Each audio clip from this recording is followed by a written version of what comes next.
Prelims even UPSC కూడా మీరు 2 సార్లు క్లియర్ చేశారు కాబట్టి నాకు తెలిసినంత వరకు యూనో దట్ టీజీపీఎస్సీ కానివ్వండి ఏపీఎస్సీ అనేటువంటిది just cup of tea. And whereas the answer writing is concerned, definitely you have to put your extra efforts. Yes, sir. So smart writing and also there will be many ways to write an answer. So precisely మీరు answer writing సంబంధించి ఎవరైనా guidance తీసుకున్నారా? And if I'm not mistaken ఏమన్నా coaching ఏమన్నా తీసుకున్నారా, డైరెక్ట్గా కానివ్వండి ఇండైరెక్ట్గా కానివ్వండి? Please tell about it. Yes sir. So like I said, civil సర్వీసెస్కి నేను జనరల్ స్టడీస్కి కోచింగ్ తీసుకున్నానండి.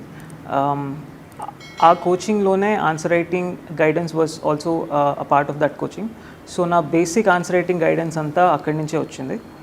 బట్ అది నాకు హెల్ప్ అయింది, కానీ I would like to say that was not sufficient. ఒక పాయింట్ తర్వాత బయట నుంచి వచ్చే సపోర్ట్ కన్నా we have to start looking inwards.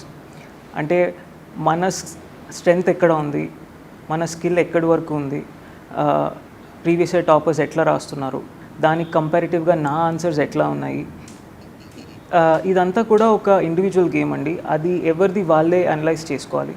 So ఆ పాయింట్ తర్వాత ఇంకా కన్సిస్టెంట్గా ఆన్సర్స్ ప్రాక్టీస్ చేయడం ఒకటి, అండ్ కన్సిస్టెంట్గా ప్రీవియస్ ఇయర్ కాపీస్ చూడడం ఒకటి, సిలబస్ చూడడము, ప్రీవియస్ ఇయర్ క్వశ్చన్స్ చూడడము, ఇవన్నీ చేస్తూ ఉంటేనే ఆన్సర్ రైటింగ్ డెవలప్ అవుతుందండి.